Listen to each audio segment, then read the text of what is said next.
الحمد لله رب العالمين وصلى الله وسلم وبارك على نبينا محمد وعلى آله وصحبه أجمعين. أما بعد، محترم بھائیو، ایک تہائی مہینے کا رمضان کے مہینے کا گزر چکا ہے. اللہ تعالیٰ سے ہم دعا کرتے ہیں کہ ہم نے جو بھی اس میں حقیر نیک کام کیے ہیں، اپنے تئیں جو بھی کوشش کی، اللہ تعالیٰ اس کو قبول فرما لے، اور اس میں جو بھی ہمارے سے اور یقیناً ہم سب سے اس میں کمی رہ گئی ہے، اللہ تعالیٰ اس کو اپنی رحمت سے اس کمی کو معاف فرما کے مکمل طور پہ درجہ قبولیت سے اس کو نواز دے. اور آئندہ جو مہینہ ہے، جو باقی 2 تہائی رہتے ہیں، اس میں مزید بہتر انداز میں جیسے اللہ کو مطلوب ہے اس طرح روزے رکھنے، قیام کرنے اور تمام نیک اعمال کرنے کی توفیق عطا فرمائے. یہ مہینہ صبر کا مہینہ، جو قرآن کے نزول کا مہینہ ہے، دعا کا استغفار کا مہینہ ہے، اور بے شمار اس میں فضائل کا مہینہ ہے. اس کو پانا یقیناً ایک بہت بڑی نعمت ہے. اس نعمت کو پانے کا شکر کا یہی صورت ہے کہ اس کا بہترین استعمال کیا جائے، اور جو بہتر سے بہتر اس میں کام کر سکتے ہیں ان کو کرنے کی کوشش کی جائے. آج کے جو اللہ کی توفیق سے جس موضوع پہ ہم بات کریں گے، اس مہینے میں اکثر لوگ زکوٰۃ نکالتے ہیں. اسی تعلق سے انشاءاللہ آج بات ہوگی. کچھ بات اس کے اہمیت کے تعلق سے، پھر کن چیزوں پہ زکوٰۃ واجب ہے، اس کی حساب کیسے کیا جاتا ہے، پھر اس کے جو مدات مصارف، یعنی کن لوگوں کو زکوٰۃ دی جا سکتی ہے. ظاہر ہے یہ موضوع تفصیل طلب ہے، اس میں بہت سی تفصیلات آگے آتی ہیں، لیکن اس کا جن مسائل کی یعنی جو عام طور پہ ضرورت رہتی ہے، جو اہم مسائل ہیں، ان کا اس سے خلاصہ یہاں پہ وقت کی مناسبت سے رکھنے کی کوشش کریں گے. اس سے پہلے کہ زکوٰۃ کے مسائل پہ ہم بات کریں، تمہید کے طور پہ یہ بات کہ اللہ تعالیٰ نے جو مال کی محبت انسان کے اندر پیدا فرمائی ہے، اور اس مال کو انسان کے لیے فتنہ بنایا ہے، آزمائش کا ذریعہ بنایا ہے. اللہ تعالیٰ نے فرمایا زُيِّنَ لِلنَّاسِ حُبُّ الشَّهَوَاتِ مِنَ النِّسَاءِ وَالْبَنِينَ وَالْقَنَاطِيرِ الْمُقَنطَرَةِ مِنَ الذَّهَبِ وَالْفِضَّةِ وَالْخَيْلِ الْمُسَوَّمَةِ وَالْأَنْعَامِ وَالْحَرْثِ، کہ لوگوں کے لیے خواہشات نفس کی محبت مزین کر دی گئی، ان کے لیے پرکشش بنا دی گئی. کون سی خواہشات؟ آگے اللہ تعالیٰ نے ان کا ذکر فرمایا کہ من النساء، عورتیں، اولاد، عورتیں، بیٹے، اور سونے اور چاندی کے ڈھیر، مال و دولت، اور جو نشان لگے ہوئے یعنی عمدہ قسم کے گھوڑے، اور مویشی، اور کھیتی، یہ سب چیزیں مال ہی کا حصہ ہیں. آگے اللہ تعالیٰ فرماتے ہیں ذالک متاع الحیات الدنیا، یہ سارے دنیا کا ایک مال و متاع ہے. واللہ عنده حسن المآب، اللہ تعالیٰ کے پاس بہترین انجام کار ہے، بہترین اس کے پاس یعنی انجام ہے. تو اللہ تعالیٰ نے یہ جو مال کے مختلف صورتوں کا اس آیت میں ذکر فرمایا، یہ سب مال میں ہی آتے ہیں. ہاں، یہ سونا چاندی یا اس کے جو آج کل جو متبادل صورتیں ہیں، یا گھوڑے، اور اسی میں ظاہر ہے مختلف سواریاں، گاڑیاں، یہ ساری چیزیں، اور جو مویشی اور کھیتی باڑی اور پھل سبزیاں، یہ سب چیزیں مال و دولت میں ہی یقیناً شمار ہوتی ہیں. مال صرف پیسہ نہیں، بلکہ اس کی یہ جو مختلف صورتیں ہیں، مال، ان سب کو مال ہی کہا جاتا ہے. یا اسی طرح جو تجارت کے لیے جو مال استعمال ہوتا ہے، جو یعنی سامان تجارت ہے، وہ بھی یقیناً مال میں آتا ہے. تو اللہ تعالیٰ نے اپنی مخلوق کو زکوٰۃ کے ذریعے سے آزمایا ہے. اس مال میں اللہ تعالیٰ نے ہمارے اوپر زکوٰۃ نکالنی فرض کی ہے، اس کے ذریعے سے ہماری آزمائش کی ہے، تاکہ اللہ تعالیٰ یہ جان لے کہ کون اللہ کی محبت کو اس مال کی محبت پر مقدم رکھتا ہے. اس مال کی محبت انسان میں بہت زیادہ ہوتی ہے، جانتے ہیں مال سے انسان بہت محبت کرتا ہے. جیسے اللہ تعالیٰ نے فرمایا وَتُحِبُّونَ الْمَالَ حُبًّا جَمًّا، کہ تم مال سے جی بھر کر محبت کرتے ہو. یہ اللہ تعالیٰ نے انسان کی فطرت میں چیز رکھی ہے. تو اللہ تعالیٰ نے اس کو آزمایا کہ کون اللہ کی محبت کو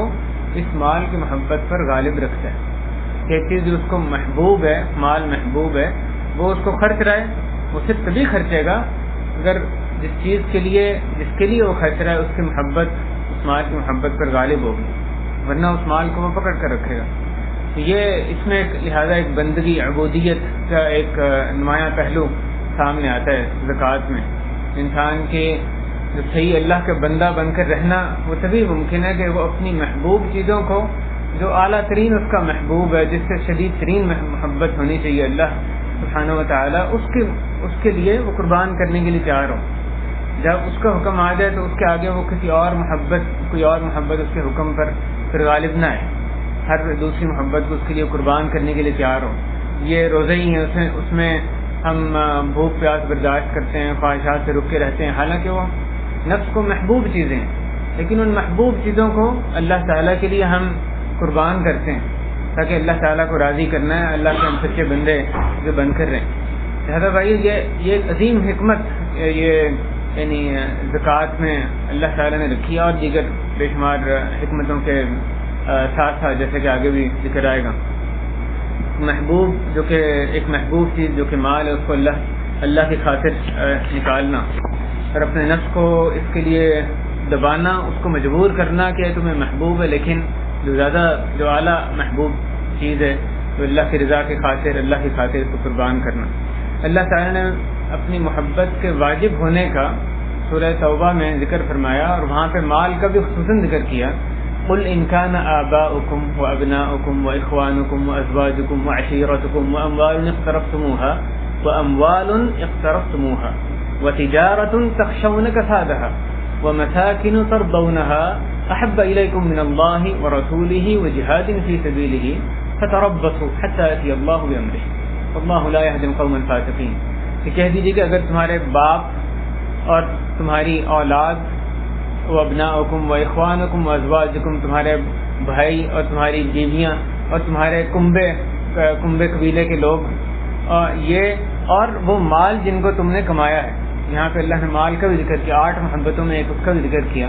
مال جن کو تم نے کمایا ہے، اور وہ تجارت جس کے مان پڑ جانے کا تمہیں اندیشہ ہے، اور وہ رہنے کی جگہیں، وہ تمہاری رہنے کی جگہیں جن سے تم محبت کرتے ہو، جن کو تم پسند کرتے ہو، وہ مساکن ترضونہا، یہ ساری محبتیں اگر یہ تمہیں زیادہ محبوب ہیں اللہ سے اور اس کے رسول سے اور اس کی راہ میں، اللہ کی راہ میں جہاد کرنے سے، تو پھر انتظار کرو حتیٰ کہ اللہ تعالیٰ اپنے حکم لے آئے، اور اللہ تعالیٰ فاسقوں کو ہدایت نہیں دیتا۔ اس آیت میں اللہ نے اپنی محبت، ہر چیز کی محبت پر غالب ہونے کی فرضیت کا بیان کیا، ہر چیز پر مقدم اللہ کی، اس کے رسول کی، اس کے راہ میں جہاد کی محبت ہوگی، اور باقی جو بھی چیزیں ہیں دنیاوی چیزیں سب کی محبت ان کے تابع ہو کر رہے گی۔ اور اللہ تعالیٰ نے وہ مال جس کی محبت اللہ کی محبت پر غالب آ جائے تو ایسے مال رکھنے والے کو اس کے لیے وعید نازل کی ہے، کیونکہ ایسا بندہ لازم اپنے مال کو روک کے رکھے گا، اس میں جو اللہ نے حق جو اس پر مقرر کیا اس کو ادا نہیں کرے گا اگر مال کی محبت اس پر غالب آ رہی ہے۔ تو اللہ تعالیٰ نے ایسے شخص پر دنیا میں بھی اس کے لیے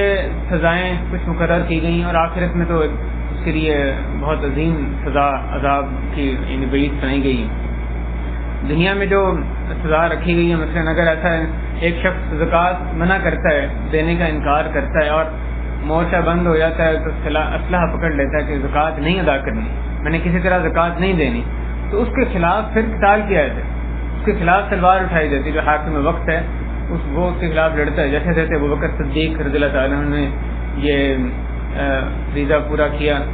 جب رسول کریم صلی اللہ علیہ وسلم کی وفات کے بعد کئی لوگوں نے زکوٰۃ سے انکار کر دیا اور مورچہ بند ہو گئے، لڑنے کے لیے تیار ہو گئے کہ زکوٰۃ ہم نے نہیں دینی، کسی صورت نہیں دینی، رسول کریم صلی اللہ علیہ وسلم کی وفات ہوگی، اب ہم نے آپ کو زکوٰۃ نہیں دینی، انہوں نے ان کے خلاف فوجیں تیار کیں اور جا کے باقاعدہ طور پہ ان سے جہاد کیا گیا۔ تو یہ ایک سزا، یہ ایک یعنی رد عمل ہے، ایک معاملہ جو کہ زکوٰۃ منع کرنے والوں کے ساتھ کیا جاتا ہے۔ اسی طرح جو ایک اور تعزیری سزا جو حدیث میں آئی ہے زکوٰۃ روکنے والے کے لیے، کہ جو شخص زکوٰۃ روکے گا اس کے لیے رسول کریم صلی اللہ علیہ وسلم نے فرمایا فَإِنَّا آخِذُوهَا وَشَطْرَ مَالِهِ، ہم اس کی زکوٰۃ بھی لیں گے اور اس کا آدھا مال بھی لیں گے۔ یہ بھی ایک تعزیر مقرر کی گئی ہے، جیسے ابو داؤد میں حدیث ہے کہ جس شخص نے انکار کیا نہیں دے رہا، اب اس سے زبردستی سے زکوٰۃ لی جائے گی اور تعزیراً اس کا آدھا مال بھی لیا جائے گا، شطر مالی.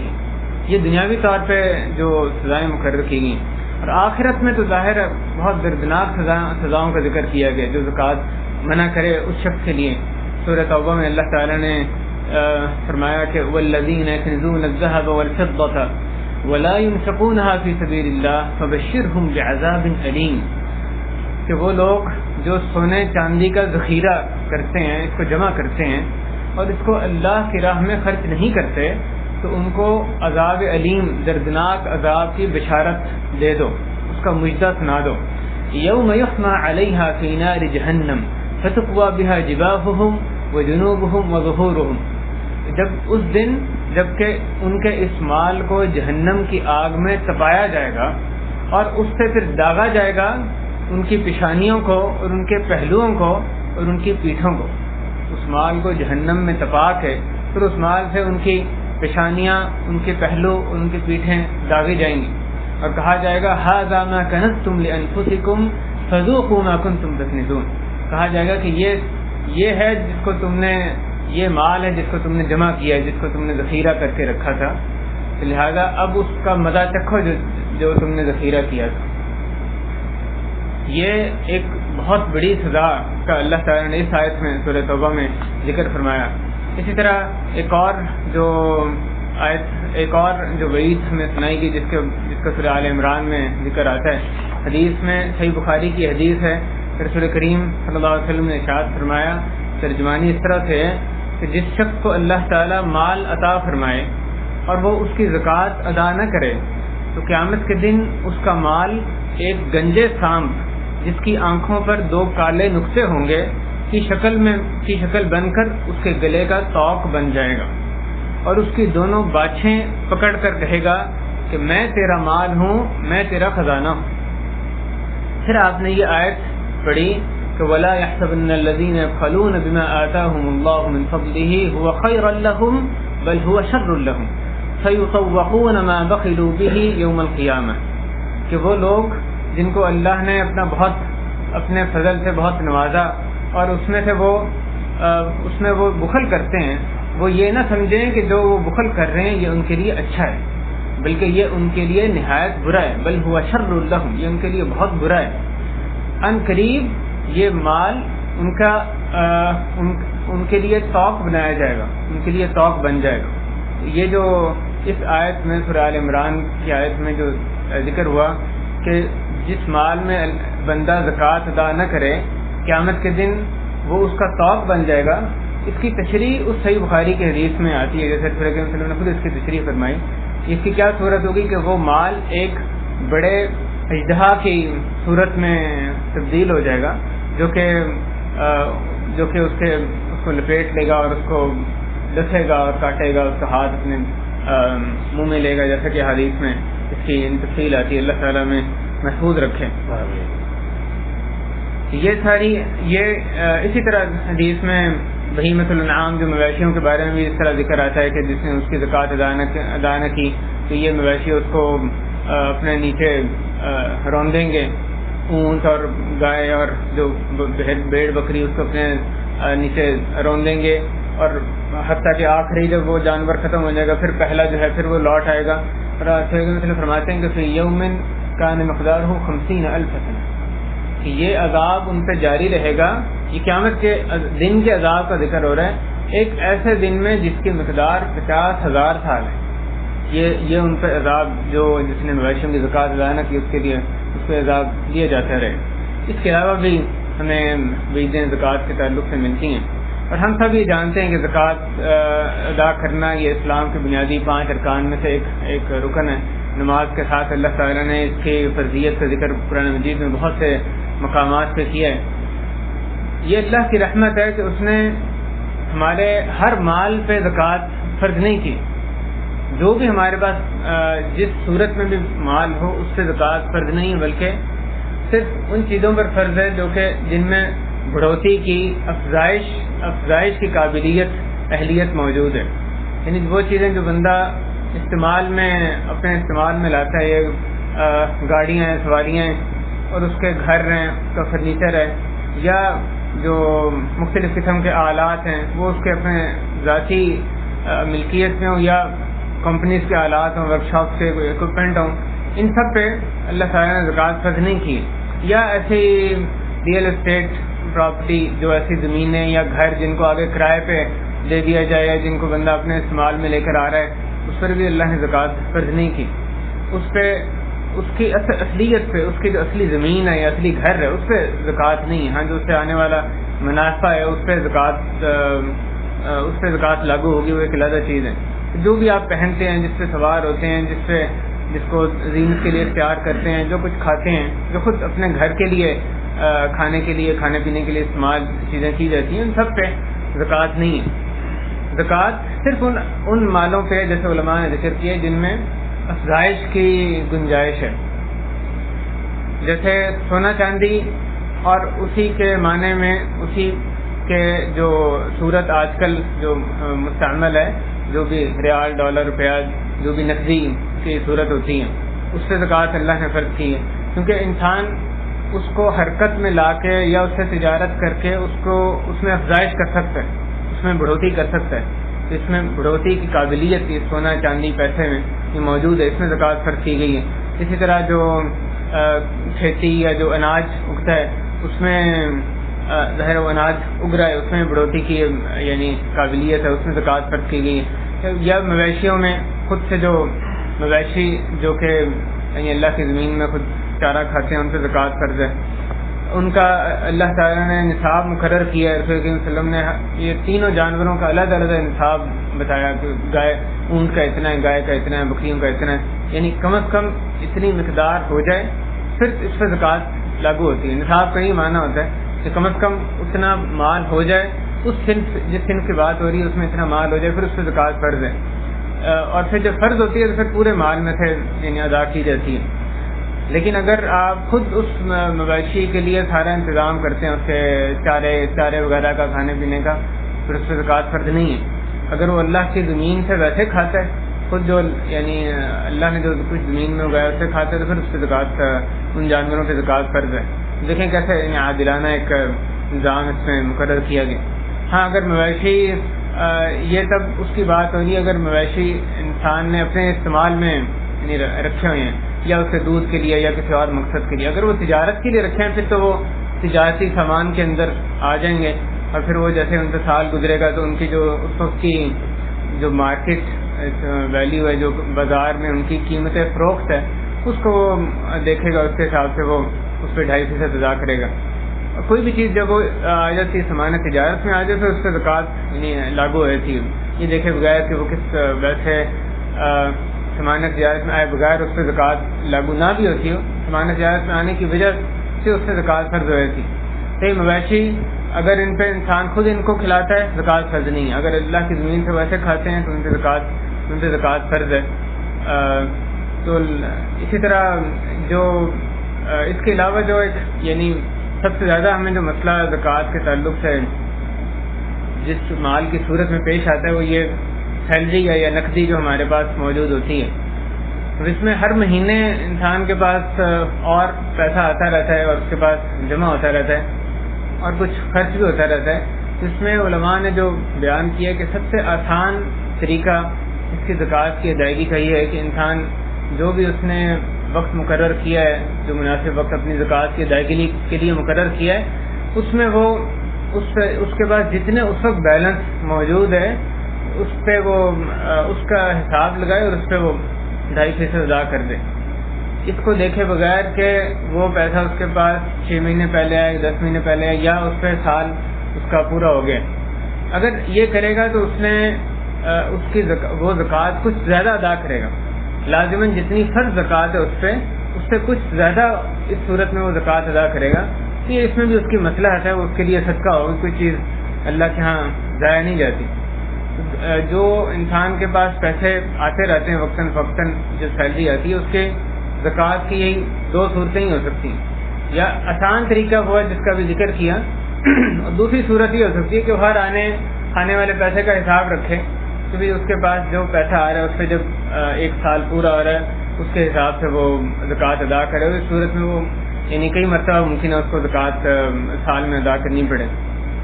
تو آسان طریقہ یہ ہے جو وقت ادا آپ مقرر کریں. اور رمضان اگر مقرر کیا ہے تو مثلاً یکم رمضان کو آپ حساب لگائیں اس وقت کتنا بیلنس ہے کہ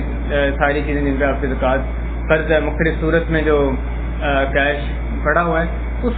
پہ بندہ 2.5% آپ اس پہ ادا کر دیں. اور اس میں ایک مسئلہ یہ بھی آتا ہے کہ وہ پیسہ جس سے ابھی یہ جو صورت علماء نے بتائی ہے اس میں جس پیسے کو بھی سال ہوا ہی نہیں ہے اس پہ کیسے یہ کہا جا رہا ہے کہ اس کو بھی زکوٰۃ میں آپ اس کے حساب کے لیے اس کو بھی شامل کر لیں.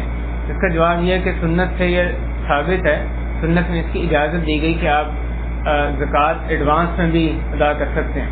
اس کے بعد کہ بندہ صاحب نصاب ہو جائے. یہ شرط ہے کہ یعنی جب وہ زکوٰۃ ایڈوانس میں ادا کرے اس وقت وہ صاحب نصاب ہونا چاہیے. تو اگر وہ صاحب نصاب ہے اور ابھی اس کے زکوٰۃ کا وقت نہیں آیا 6 مہینے 10 مہینے بعد آیا تو ابھی اس وقت بھی وہ زکوٰۃ کے واجب ہونے سے پہلے بھی اس کی ادائیگی کر سکتے ہیں. اب اگر آپ ہر مہینے یعنی ہر سال ایک ہی وقت میں زکوٰۃ نکال رہے ہیں تو جس مال پہ سال پورا ہو گیا اس پہ تو زکوٰۃ واجب تھی, اس پہ ڈیو ہے. اور جس پہ بھی پورا نہیں ہوا اس پہ ابھی 2 مہینے 4-6 مہینے کے بعد پورا ہو رہا ہے اس کی زکوٰۃ آپ اتنے مہینے ایڈوانس میں ادا کر رہے ہیں. اور ایڈوانس میں زکوٰۃ ادا کرنی, مقدم زکوٰۃ ادا کرنی ہے یعنی یہ جائز ہے. لہذا زکوٰۃ یعنی اس طرح سے کمی اس میں کسی طرح نہیں آ سکتی. تھوڑا سا اضافہ ہی اس میں ہو سکتا ہے کہ بھی آپ نے زکوٰۃ دے دی لیکن بعد میں وہ پیسے مثلا کچھ مہینوں بعد خرچ ہو گئے اور آپ کا ابھی جو بیلنس ہوتا ہے وہ کم چلا گیا تو کمی ممکن ہے. لیکن وہ آپ کے لیے جو ہے وہ یعنی زکوٰۃ میں اس کی ادائیگی میں زیادتی ممکن ہے, وہ آپ کے لیے صدقہ ہوگی. ایک اور جو آج کل کے دور میں یعنی جس کا مسئلہ زیادہ ایک پیش آتا ہے وہ یہ شیئرز کا مسئلہ ہے. اسٹاک ایکسچینج میں لوگ اپنے لیے شیئر خرید کے رکھتے ہیں, اس کی خرید و فروخت کرتے ہیں. بھائی جو شیئر خریدے جاتے ہیں اس کی زکوٰۃ کے تعلق سے بات اس کے جس مقصد سے انسان شیئر رکھے اس کے حساب سے اس پہ قوانین یعنی لاگو ہوں گے. یا تو شیئر وہ رکھے گا اس کی خرید و فروخت کے لیے تو بذات خود شیئر پہ وہ ان کی خرید و فروخت کر رہے ہیں تو وہ ان کے انتظار کرتا ہے جب شیئر کی ویلیو اوپر چلی جاتی ہے وہ بیچ دیتا ہے, جس کی نیچے ہوتی ہے وہ خرید لیتا ہے. تو اس طرح وہ شیئرز میں بذات خود اس نے شیئرز کو مال تجارت کے طور پہ اپنایا ہوا ہے. شیئرز کو مال تجارت کے طور پہ اپنایا ہوا ہے. ایسی صورت میں وہ جو شیئرز ہیں ان کی زکوٰۃ جو مال تجارت کی زکوٰۃ ہے وہ ان کی زکوٰۃ ہوگی. یعنی جیسے 2.5% مال تجارت پہ ادا کی جاتی ہے اسی طرح شیئرز پہ بھی جو خرید و فروخت کے لیے رکھے ہوں ان پہ بھی ادا کریں گے. جب ان پہ سال گزر جائے شیئرز پہ وہ جیسے سال گزرے گا تو اس پہ رحمۃ اللہ تو اس پہ ان کی جو اس وقت کی سیلنگ پرائس ہے یعنی قیمت فروخت ہے اس کا اندازہ لگایا جائے گا. اور اس کے لیے ضروری ہے کہ صحیح اندازہ جو بھی اس فیلڈ کے لوگ ہیں یا جو بھی مناسب طریقہ ہے اس کے ذریعے سے صحیح اندازہ لگایا جائے کتنے میں یہ فروخت ہو سکتے ہیں اور اس پہ 2.5% ادا کی جائے گی. اس کو دیکھے بغیر کہ آپ نے وہ زکوٰۃ خرید دی یعنی وہ شیئر خریدے کتنے میں تھے. ممکن ہے آپ نے وہ ایک شیئر 10,000 کا خریدا اور اب وہ 500 کا ہو گیا ہو. جتنی بھی اس میں کمی ہوئی ہے یا وہ 10,000 سے 20,000 ہو گیا, جتنا بھی زیادہ ہوا یا کم اس کی قیمت ہوگی ہے. اس کو دیکھے بغیر جو زکوٰۃ کا حساب ہے جو سامان تجارت کی زکوٰۃ کا حساب ہے وہ اس کی قیمت فروخت پہ ہی جس وقت آپ زکوٰۃ آپ حساب کر رہے ہیں اس وقت اس کی کیا قیمت فروخت ہے اس کو دیکھے بغیر کہ پہلے اس میں کیا موومنٹ ہوتی رہی ہے تو جو قیمت فروخت ہے اس پہ آپ اس کے 2.5% ادا کریں گے. شیئرز کی دوسری صورت یہ ہوتی ہے کہ انسان نے اس کو جو اس سے منافع کمپنی دیتی ہے اس کے لیے رکھا ہوا ہے, ڈیویڈنڈ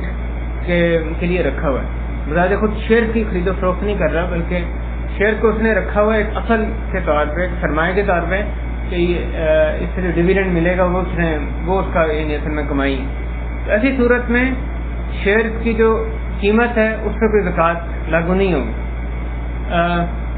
جو اس پہ آنے والا یعنی منافع ہے وہ تو اس کے پیسوں میں شامل ہو جائے گا, وہ اس حساب سے اس میں زکوٰۃ میں جائے گا. لیکن ایک اس میں اہم مسئلہ آتا ہے کہ اگر آپ نے شیئر کو ڈیویڈنڈ کے لیے رکھا ہوا ہے تو ٹھیک ہے اصولی طور پہ وہ شیئر سامان تجارت میں تو نہیں آ رہے, سامان تجارت کے روح سے ان پہ زکوٰۃ نہیں ہوگی. لیکن اگر وہ شیئرز ان کے جو بالمقابل جو چیز ہے جو کمپنی میں جہاں سرمایہ کیا ہوا ہے اگر اس چیز پہ زکوٰۃ لاگو ہوتی ہے تو پھر ان شیئرز پہ زکوٰۃ دینی پڑے گی. یعنی مثلا آپ نے کسی اسلامی بینک کے شیئرز لیے ہیں, ظاہر ہے اسلامی بینک جو ہو, اسلامی بینک یہ کہہ رہا ہوں, سعودی بینک کے شیئرز ویسے جائز نہیں ہے, اسلامی بینک کے شیئرز لیے ہوئے ہیں تو بینک کا جو بھی سرمایہ ہوگا وہ لازماً اس کے کیش کی صورت میں ہی ہوتا ہے, کیش یا کیش ایکویلنٹ, یعنی جو سرمایہ کیش کی مختلف صورتیں وہی اسی صورت میں ہی اس کا سارا سرمایہ ہوتا ہے. تو اب یہ آپ کے پاس شیئر جو پڑے ہیں اس کے بالمقابل جو سرمایہ کمپنی کے پاس ہے وہ ایسی چیز ہے جس پہ زکوٰۃ لاگو ہوتی ہے, یعنی وہ بھی روپیہ پیسہ ہی پڑا ہوا ہے. اس صورت میں وہ جو شیئرز ہیں وہ آپ ایک طرح سے اس نقدی جو ان شیئرز کے عوض میں کمپنی کے پاس پڑی ہے اس کے مالک ہیں. اس نقدی کے ہونے کی وجہ سے ان شیئرز کے مقابلے میں نقدی ہونے کی وجہ سے ان شیئرز پہ زکوٰۃ ادا کرنی ہوگی. تو لہٰذا شیئرز پہ کب زکوٰۃ, اگر آپ نے ڈویڈنڈ کے لیے رکھے ہیں تب ان پہ زکوٰۃ تب ہی صرف اس صورت میں لاگو ہوگی اگر ان کے جو مقابلے میں ان کے عوض میں جو کمپنی میں سرمایہ پڑا ہے وہ ایسی چیز ہے جس پہ زکوٰۃ لاگو ہوتی ہے, مثلا تو اس میں نقدی پڑی گی. اور اس صورت میں جو اگر کمپنی جس میں آپ نے جس کے شیئر خریدے ہوئے ہیں ڈویڈنڈ کے لیے خریدے ہوئے ہیں وہ خود سے زکوٰۃ اس کی ادا کر رہی ہے تو پھر آپ کی ذمہ داری ختم ہو جاتی ہے. اگر کمپنی خود سے ادا کر رہی ہے تو وہ آتھرائزڈ ہے بورڈ آف ڈائریکٹر کی طرف سے یا شیئر ہولڈر کی طرف سے, اس میں جو بھی مینیج کر رہے ہیں لوگ کمپنی کو وہ آتھرائزڈ لوگ ہیں کہ وہ سارا حساب کتاب کر کے کمپنی کے جو بھی سرمایہ اس پر زکوٰۃ نکال دیں گے. تو اس زکوٰۃ نکالنے کی وجہ سے جو سرمایہ کار ہیں سارے ان پہ پھر انفرادی طور پہ یہ ذمہ داری ان کے لیے لازم نہیں ہے کہ وہ پھر اپنا کوئی حساب کتاب نہیں وہ کریں گے. اگر وہ کمپنی نہیں نکال رہی تو پھر اس کو یہ دیکھنا ہے لازماً, صاحب شیئر ہولڈر ہے اس کو دیکھنا ہے کہ اس پہ زکوٰۃ لاگو ہوتی ہے کہ نہیں. اگر کمپنی جو شیئر جس میں لیے وہ زکوٰۃ سے نکال رہی ہے لیکن جیسے کہ کئی کمپنیز میں ہوتا ہے وہ بک ویلیو پہ زکوٰۃ نکالتی ہیں, جو اس کی یعنی بکس کے اندر جو اکاؤنٹنگ کی کتابوں میں حساب کتاب میں جو اس کی ویلیو جو اس کی قیمت آ رہی ہوتی ہے اس سے اگر وہ زکوٰۃ نکالتی ہے تو پھر جو شیئر ہولڈر ہے اس کے لیے لازم ہے کہ جو بک ویلیو اور جو مارکیٹ ویلیو اس کی سیلنگ مارکیٹ ویلیو ہے اس میں جو ڈفرینس ہے اس پہ وہ زکوٰۃ کو ادا کرے گا. کیونکہ اصل میں زکوٰۃ کا اس سے کوئی تعلق نہیں کہ آپ کی اکاؤنٹنگ میں کتنی اس کی قیمت رکھی ہے نہیں رکھی, یعنی جو بھی سرمایہ ہے جو کہ نقدی ہے یا انوینٹری ہے اس کی اکاؤنٹنگ میں کیا ویلیو ہے اس کی تو کوئی ویلیو نہیں ہے, اس کی یعنی اعتبار نہیں ہے زکوٰۃ کے حساب کتاب میں. اعتبار جو ہے اس کا اگر نقدی ہے تو اس کا الگ حساب ہے, اگر وہ یعنی سرمایہ انوینٹری ہے تو اس کے ضمانت تجارت کے طور پہ حساب ہوگا. تو اگر وہ بک ویلیو پہ نکالی جا رہی ہے زکوٰۃ کمپنی میں, جو بک ویلیو اور جو اس کی مارکیٹ ویلیو اس میں جو ڈفرینس ہے اس میں جو فرق ہے اس پہ شیئر ہولڈر کی ذمہ داری ہے کہ وہ اس پہ زکوٰۃ ادا کریں. یہ اس میں اگر یہ یعنی پیچیدگی شاید اس میں پیچیدگی یعنی شامل ہو, لیکن یہ ایک مسلمان کے لیے فریضہ ادا کرنا ہر صورت ضروری ہے. زکوٰۃ ادا کرنی اگر اس نے شیئر رکھے ہیں تو اس پہ صحیح اس کی معلومات لینا, اس پہ کتنے پہ زکوٰۃ واجب ہے نہیں ہے. بعض شیئر پہ اس کے مقابلے میں پورے مکمل طور پہ کوئی ایسی چیز نہیں ہوتی, نقد نہیں ہوتا, لیکن جزوی طور پہ اس پہ زکوٰۃ واجب ہوتی ہے. تو جیسے بھی جو بھی صورت ہے اس کے احکام کا علم حاصل کرنا اور اس سے زکوٰۃ صحیح ادا کرنے اس کی شیئر ہولڈر کی ذمہ داری ہے کہ یقین دہانی کریں صحیح صورت میں وہ اس سے زکوٰۃ ادا ہو گئی. سونے چاندی کے تعلق سے جو اس کا نصاب ایک کم از کم نصاب مقرر کیا گیا, سونے کا 85 گرام تقریباً نصاب بنتا ہے اور چاندی کا 595 گرام نصاب ہے, یعنی تقریباً 600 گرام اس کا نصاب ہے. تو اگر سونا 85 گرام اور جو چاندی ہے وہ 595 گرام اتنے نصاب کو پہنچ جائے اور اس سے سال گزر جائے تو پھر اس سے زکوٰۃ دینی واجب ہے. اور اگر یہ سونا جس کی بات کی جا رہی ہے استعمال کے لیے زینت کی خاطر رکھا ہوا ہے, عورت نے اپنی زینت کے لیے رکھا ہوا ہے زیورات کی صورت میں, تو خواہ اس کو روزانہ پہن رہی ہے یا وہ مہینے میں ایک دفعہ یا سال میں ایک دفعہ یا صرف عید پہ وہ اس کو یعنی ضبطاً کرتی ہو، تو پھر بھی اس پہ بہت سے علماء کی یہی رائے ہے کہ اس پہ بھی زکوٰۃ واجب ہے. یہی شیخ ابن باز، شیخ ابن عثیمین، شیخ البانی اور کئی علماء کی یہ رائے ہے کہ ایسے جو وہ سونا چاندی جس کو کہ زیورات کے لیے استعمال کے لیے رکھا جائے اس میں بھی زکوٰۃ لاگو ہے. جہاں تک وہ موتی یا دوسری جو دھاتیں ہیں، خواہ جتنی بھی قیمت الماس مثلاً ہے یا پلیٹینم ہے یا کوئی اور دھات ہے سونے چاندی کے علاوہ جس کو خواہ زینت کے لیے ہی اختیار کیا جائے تو اس پہ زکوٰۃ واجب نہیں ہوتی. صرف سونا چاندی ہی یعنی واحد چیز ہو سکتی ہے جس کو جو آدمی کے اپنے استعمال میں ہوگی ذاتی اشیاء میں، پھر بھی اس پہ اس کو زکوٰۃ دینی ہے. لہذا اگر مثلاً ایک سونے کا کوئی زیور ہے اور اس کے اندر کچھ موتی لگے ہیں یا کچھ جو حصہ ہے اس میں مثلاً الماس کا یا کسی اور دھات کا ہے، تو اس پہ جب زکوٰۃ ادا کرنی ہے تو اس میں وہ جو حصہ کسی اور دھات کا ہے اس کو باہر نکال کے جو واجب نصاب ہے، جو واجب زکوٰۃ ہے، اس کا حساب کتاب کریں گے، کیونکہ زکوٰۃ صرف سونا چاندی پہ ہی واجب ہے، دوسری دھاتوں پہ واجب نہیں ہے. خواہ وہ سونے چاندی سے سستی دھاتیں ہیں یا مہنگی دھاتیں ہیں، اس کو دیکھے بغیر اس پہ علماء کا کوئی اختلاف نہیں. کسی بھی اور دھات پہ زکوٰۃ انسان پہ واجب نہیں،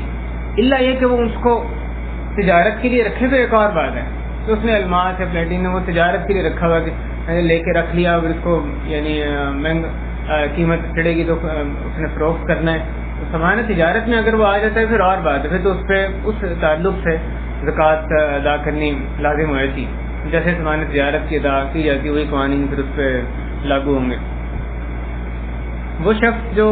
تجارت کرتا ہو اور اس کی انوینٹری یا سامان تجارت ہے، جیسے پہلے بھی ذکر ہوا، اس کو چاہیے کہ وہ سال پورا ہونے پہ اس کے پاس کل جتنا تجارت کا برائے فروخت سامان جو تجارت کے لیے سامان پڑا ہوا ہے اس کی اسٹاک ٹیکنگ کرے، اس کا شمار کرے صحیح طرح سے، اور اس کی جو قیمت فروخت ہے اس کا حساب کر کے اس پہ 2.5% وہ ادا کریں. سامان تجارت وہ آدمی کا انفرادی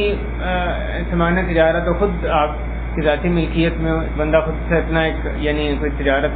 کر رہا ہے یا کمپنیز کا ہو، کسی بھی صورت میں اس میں حساب کتاب کی یہی صورت ہوگی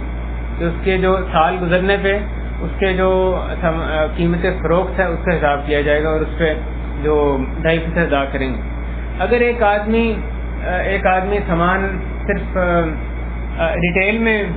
وہ فروخت کرتا ہے تو پھر وہ اپنے سامان کی جو قیمت ہے وہ اس کی ریٹیل پرائس لگائے گا، اور اگر وہ ہول سیل کا کام کرتا ہے تو وہ ہول سیل کا لگائے گا. اسی طرح اگر وہ مکس کرتا ہے تو وہ اس کے حساب سے اندازہ لگائے گا. یعنی اس کی یہ جو انوینٹری ہے وہ اس کے پاس اس کی کتنی میں یہ انوینٹری اس وقت بک سکتی ہے، اگر وہ ہول سیل کا یا ریٹیل کا جیسا بھی اس کا یا دونوں مکس ہیں اس حساب سے اس پہ زکوٰۃ اس کی قیمت لگا کے اس پہ زکوٰۃ کا حساب کرے گا. ایک مسئلہ بھائی جو زمین کے تعلق سے، زمین اور گھر وغیرہ جو انسان کی ملکیت میں ہوتا ہے، تو اس تعلق سے جو کچھ انسان کے اپنے استعمال کے لیے ہو یا اس نے اپنی اولاد کے لیے رکھا ہوا ہے یا آگے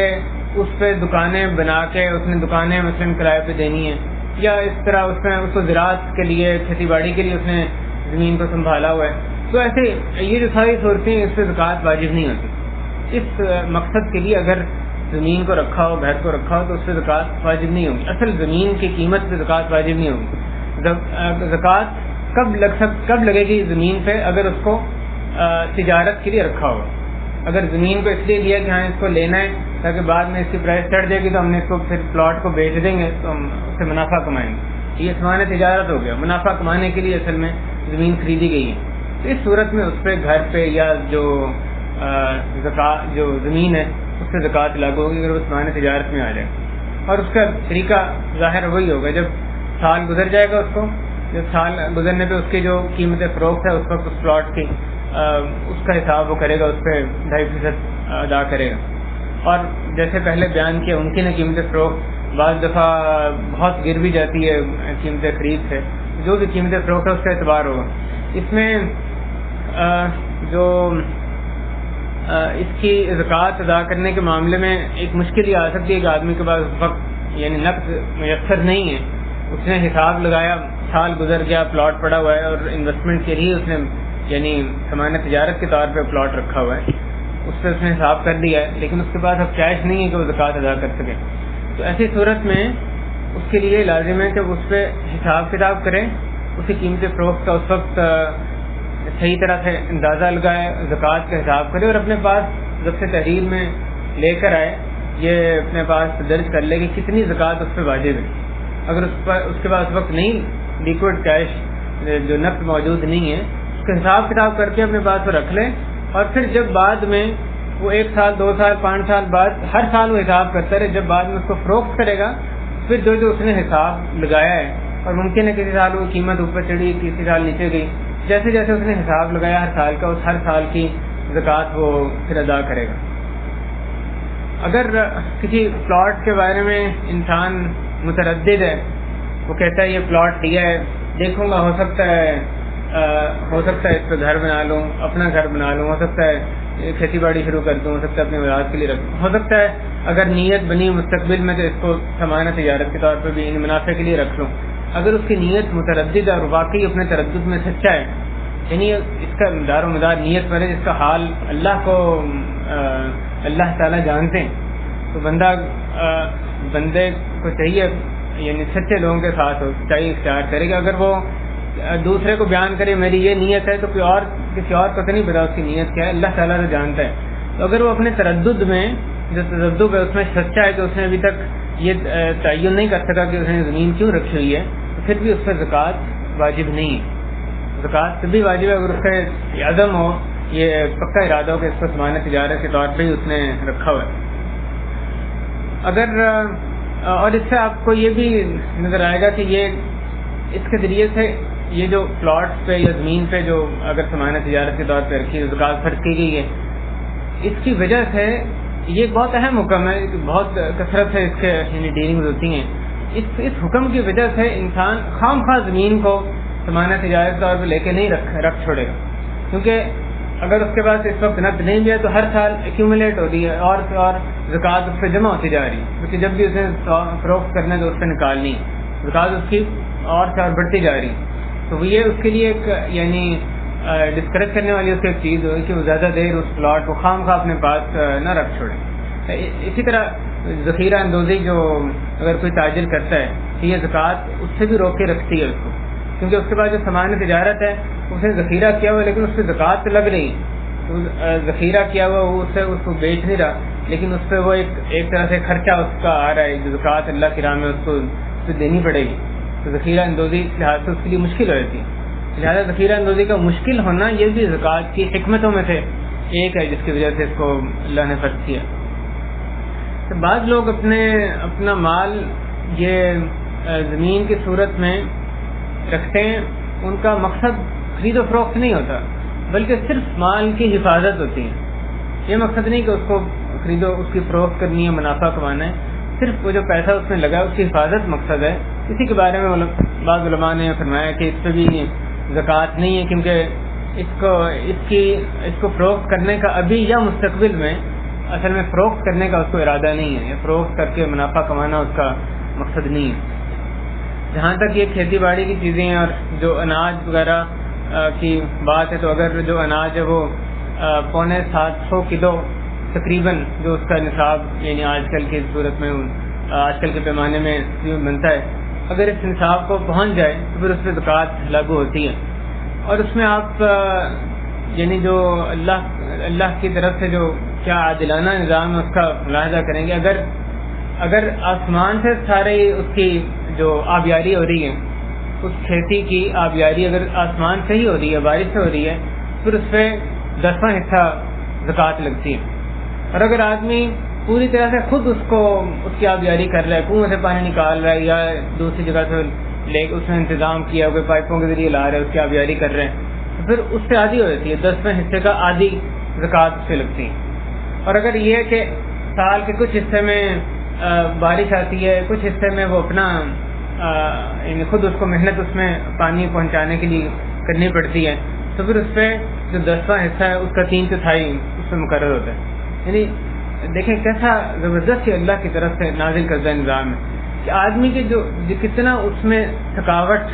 کتنی اس میں مشقت یا محنت اس میں لگ رہی ہے، اس کے حساب سے زکوٰۃ کا تعین ہوتا ہے. اگر سارے آسمان سے زیادہ زکوٰۃ ہے، اگر سارا خود کر رہا ہے تو اس کی آدھی زکوٰۃ ہو جاتی ہے، اگر وہ دونوں مکس ہیں تو ان کے درمیان زکوٰۃ ہے. اسی طرح جو سونا چاندی یا پیسہ ہے، اس میں آدمی کو خود کچھ حرکت میں پیسے کو لانا پڑتا ہے، خود اس میں تجارت کرے، محنت کر کے اس کو کمانا پڑتا ہے، تو اس پہ اس کے جو زکوٰۃ کی مقدار ہے وہ کہیں کم ہو جاتی ہے، صرف 2.5% رہ جاتی ہے. اگر رکاز میں دیکھیں، رکاز یعنی جو مدفون خزانہ کسی کو ملتا ہے، ایک آدمی نے کوئی زمین کھود رہا ہے، اس میں اس سے دفن شدہ خزانہ اس کو مل گیا، جاہلیت کے دور میں کہیں پہلے کے دور میں کہیں دفن کر دیا گیا تھا. اب اس میں اس کی بہت تھوڑی محنت لگی، تو اس کا جو 5 یعنی اس کا 20% زکوٰۃ اس میں سے جو ہے وہ زکوٰۃ میں ادا کرنا ضروری ہے. تو اس کی محنت بہت تھوڑی ہے، زکوٰۃ کا جو مقدار ہے اس کی سب سے زیادہ ہے. یہ ایک آپ زکوٰۃ کے نصابوں پہ غور کریں تو آپ کو نظر آئے گا کہ ایک بہت ہی عمدہ نظام ہے تو اللہ تعالیٰ نے نازل کیا، اور اس سے بہتر کوئی اور نظام اس کا نہیں ہو سکتا. یہ تو بات تھی زکوٰۃ کس طرح سے اس کا حساب کیا جائے، کن چیزوں پر وہ لاگو ہوتی ہے. اب مختصر طور پہ آخر میں یہ کہ کن لوگوں کو زکوٰۃ دی جاتی ہے، تو اللہ تعالیٰ نے اس کے لیے سورۃ توبہ میں 8 جو اقسام ہیں ان کا ذکر کیا ہے. انما الصدقات للفقراء والمساکین، ان میں جو سب سے پہلے انما الصدقات، صدقات ان لوگوں کے لیے، لیکن اس آیت کے آخر میں آ رہا ہے فریضۃ من اللہ، اللہ کی طرف سے ایک فریضہ ہے. لہذا وہ آیت اصل میں زکوٰۃ کی مدوں کو بیان کرتی ہے. اس میں جو صدقہ کا لفظ آیا شروع میں آیت کے، اس سے مراد زکوٰۃ ہے کہ زکوٰۃ کن کن لوگوں کو دی جا سکتی ہے. فقراء، مساکین کو جو اپنی یعنی ضروریات کو نہ پا سکتے ہوں، اور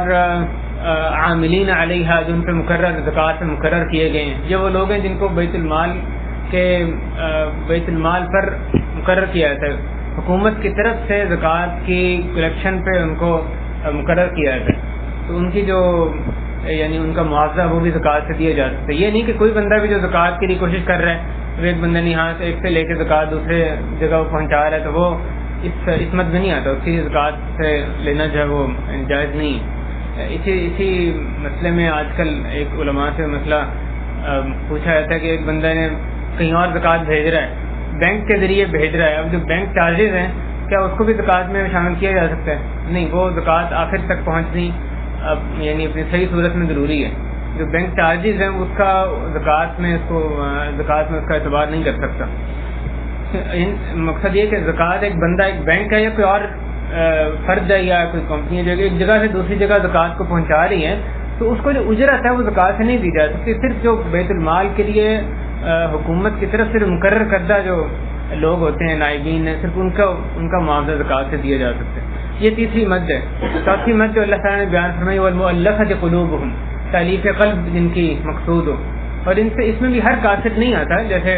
علماء نے بیان کیا، صرف ایسے قبیلوں کے سردار جو کہ مثلاً سردار جن کو زکوٰۃ ادا کرنے سے ان کے اسلام لانے کی امید ہو، اور ان کے اسلام لانے سے پیچھے بھی کئی ایک لوگوں کے اسلام لانے کی امید ہو، ایسے لوگوں کو صرف زکوٰۃ سے تالیف قلب کے لیے ادائیگی کی جا سکتی ہے. اگلی جو مد بیان فرمائے گی وہ پھر رقاب، گردنیں چھڑانے کے لیے. اور اس میں یقیناً جو قیدی جو کافروں کی جیلوں میں پڑے ہیں یا کافروں کے پاس گرفتار ہیں، ان کو چھڑانا وہ بھی یقیناً اس کے اندر شامل ہے، جیسے علماء نے کہا ہے. اور جن کی اس وقت بھی یعنی بخسات ہے، بہت زیادہ ہے. تو اگر بندہ پیسے دے کے اپنے بھائی کو چھڑا سکتا ہے کافر کی قید سے، ایک ظالم کی قید سے، تو اس کے لیے بھی وہ زکوٰۃ سے وہ خرچ کر سکتا ہے. اگلی جو مد آیت میں بیان فرمائے گی والغارمین، جو جن پہ کہ قرض جمع ہو گیا اور اس قرض کی وہ ادائیگی نہیں کر سکتے اور مطالبہ کرنے والے اس سے مطالبہ کر رہے ہیں.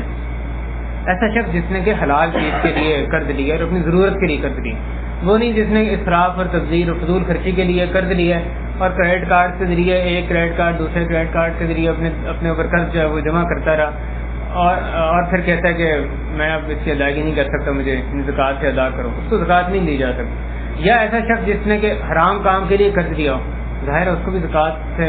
اس کی وجہ سے وہ مقروض ہو گیا تو اس کو بھی زکوٰۃ سے دینا جائز نہیں. لیکن وہ بندہ جس نے اپنے گھر والوں کی جو ضروریات کے لیے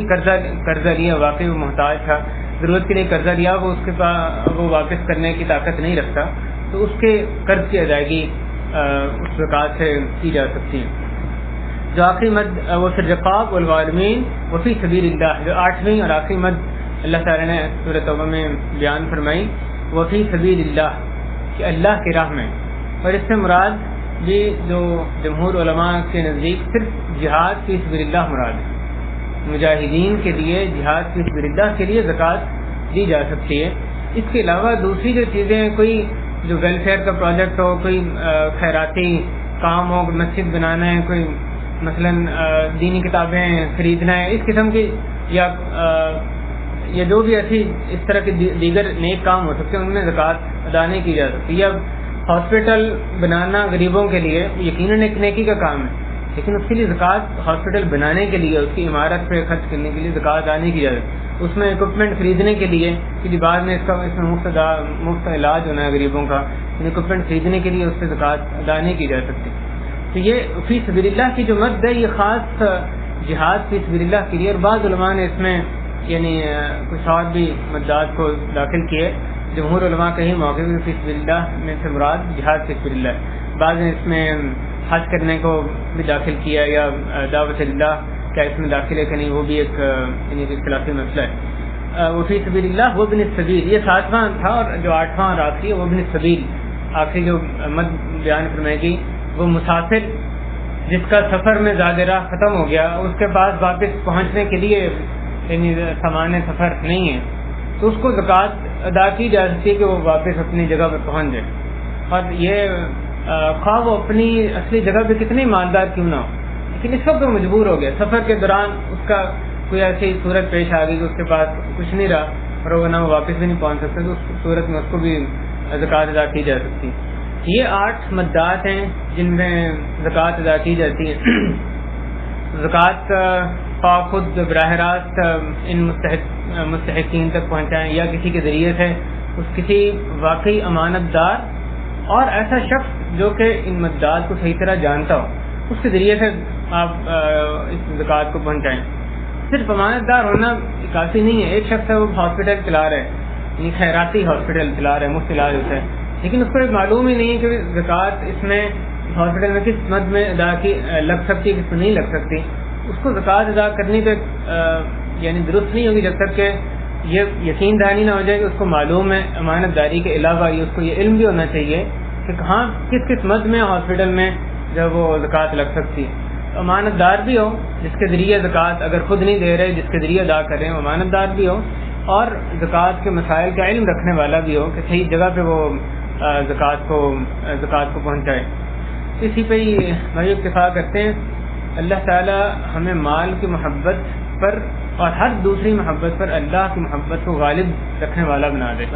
اور جو مہینہ گزر رہا ہے اس میں اب جو باقی دن رہ گئے، پوری کوشش کریں اس میں اپنا تعلق یعنی روزے اور قیام کی مزید بہتر صورت میں اس کو ادا کریں، اور قرآن سے تعلق اپنا مضبوط کریں. دعا مزید اچھے انداز سے کریں، دعا استغفار اور صدقہ فی سبیل اللہ کی راہ میں خرچ کرنا. ظاہر ہے رمضان میں جو نیکیوں کا اجر بھی بڑھا دیا جاتا ہے، صدقہ کے اجر اس میں دوسرے مہینوں سے زیادہ ہوتا ہے. تو جو بھی اس مہینے میں کرنے کے کام ہیں اس میں بھی خصوصی توجہ دینی چاہیے، کہیں یہ مہینہ دوسرے مہینوں کی طرح نہ ہو جائے، اور خوب اس میں محنت کریں. اللہ کے ہاں بھی ہم صحیح معنی میں روزے دار ہی ہم لکھے جائیں. بھائی اپنے دعاؤں میں جو ہمارے مظلوم مسلمان بہن بھائی ہیں ان کو نہ بھولیں. صرف اپنے لیے جو نیک لوگ اللہ کے نیک لوگ ہوتے ہیں ان کا یہ شیوا ہمیشہ سے رہا ہے کہ وہ جو خاص قبولیت کے اوقات یا مقامات ہیں ان میں صرف اپنے لیے دعا نہیں کرتے، بلکہ جو امت کے لیے بھی وہ ضرور دعا کرتے ہیں. جو مصیبت زدہ لوگ ہیں ان کے بھائی ہیں ان کے لیے بھی وہ دعا کرتے ہیں. اور دیکھیں بورما میں کتنا زیادہ ظلم وہاں پہ ہو رہا ہے، اور کیا کچھ وہاں پہ سیریا میں کیا کچھ ہو رہا ہے، اور مصر میں بھی کئی ایک ایسے واقعات ہیں. اللہ تعالیٰ وہاں بھی حالات کو درست فرمائے. اور ادھر کشمیر ہو یا ایران کی بعض جگہیں ہوں یا اور کتنے ہی ایسے مقامات ہیں جہاں پہ کہ یعنی جن کا ہم شاید علم بھی نہیں رکھتے، جہاں پہ کہ مسلمان یعنی ظلم و ستم کا شکار ہیں. آپ دعا میں تخصیص بھی کر سکتے ہیں اور عام دعا بھی کر سکتے ہیں کہ اللہ جہاں بھی مسلمان ظلم و ستم کے شکار ہیں، مظلوم مسلمان ہیں، اللہ ان کی مدد فرما۔ تو اس طرح مسلمان بھائیوں کو بھی لازماً یاد رکھیں جہاں جہاد ہو رہا ہے اللہ کی راہ میں، واقعی اللہ کے کلمے کی سربلندی کے لیے ان مجاہدین کو بھی اپنی دعا میں یاد رکھیں۔ وہ دشمن داخلی یا خارجی دشمن جو اسلام کے خلاف چالیں چلنے میں پورا زور لگائے ہوئے ہیں اور اس مہینے میں بھی کی حرمت ان کے یہاں کوئی حیثیت نہیں رکھتی، ان کے لیے بھی بد دعا خوب کرنی چاہیے کہ اللہ تعالیٰ ان کے ظلم سے ہمارے بھائیوں کو نجات دلائے۔ اللہ تعالیٰ ہمارے روزے قبول فرمائے، ہماری عبادات قبول فرمائے۔ اللہ تو یہاں ہمارا بیٹھنا قبول فرما لے۔ اللہ اس مجلس کو ہمارے لیے خیر و برکت کا باعث بنا دے، ہم سب کے گناہوں کو معاف فرما۔ اللہ ہمارے جائز حاجات کو پورا فرما۔ اللہ اپنی محبت، ہر چیز کی محبت پر غالب رکھنے والا ہمیں بنا دے۔ اللہ اپنی محبت، اپنے رسول کی محبت، اپنے جہاد، اپنے راہ میں جہاد کی محبت، ہمیں باقی ہر چیز کی محبت سے زیادہ کرنے کی توفیق عطا فرما۔ اللہ ہمارے جو رشتہ دار فوت ہو گئے، ہمارے والدین جو وفات پا گئے یا ہمارے دوسرے رشتہ دار جو وفات پا گئے، ہمارے جو دیگر احباب فوت ہو گئے، اللہ ان کے درجات بلند فرما، ان کی قبروں کو منور فرما، ان کے حساب کتاب کو آسان فرما، جنات الفردوس میں مقامات عطا فرما۔ اے اللہ ہماری جب آنکھیں بند ہو جائیں ہمارے پر بھی رحم فرما، ہمارا حساب کتاب آسان فرما۔ اے اللہ ہم میں سے جس پر بھی قرض ہے اس کے لیے قرض کی ادائیگی آسان فرما دے۔ اے اللہ ہمیں قرآن و حدیث کی سمجھ عطا فرما، اس طرح ان کو سمجھنے کی توفیق دے جس طرح تیرے نبی کریم صلی اللہ علیہ وسلم نے سکھایا، جس طرح صحابہ کرام نے اس کو سمجھا، اسی نہج پر اس پر عمل کرنے کی بھی توفیق عطا فرما۔ اے اللہ جو بھی حضرات کہنے والا سننے والے اور خصوصاً جو لوگ اس درس کے انتظام میں بھی شریک ہیں، اے اللہ ان کے لیے بھی اس درس کے ذریعے سے خیر و برکت نازل فرما، ان کے رزق میں بھی برکت فرما، ان کے اہل و عیال میں برکت فرما۔ اے اللہ ہمارے سے جو کوتاہی ہو گئی گزرے ہوئے روزوں میں قیام میں، اللہ کو معاف فرما دے۔ اے اللہ ہم انتہائی کوتاہ بندے ہیں، اے اللہ اوپر سے نیچے تک گناہوں میں لدے ہوئے ہیں، اے اللہ تو اپنی رحمت سے ہمیں ڈھانپ لے۔ اے اللہ اپنی ہی رحمت سے ہمارے روزے، ہماری حقیر کوششیں، ہمارا قیام قبول فرما لے۔ اے اللہ ہمیں بڑھ چڑھ کے نیکیوں میں حصہ لینے کی توفیق عطا فرما۔ اے اللہ قرآن سے تعلق کو مضبوط کرنے کی، اس کو سمجھنے، اس پہ عمل کرنے کی، غور و فکر کرنے کی، اس کو پھیلانے کی توفیق عطا فرما۔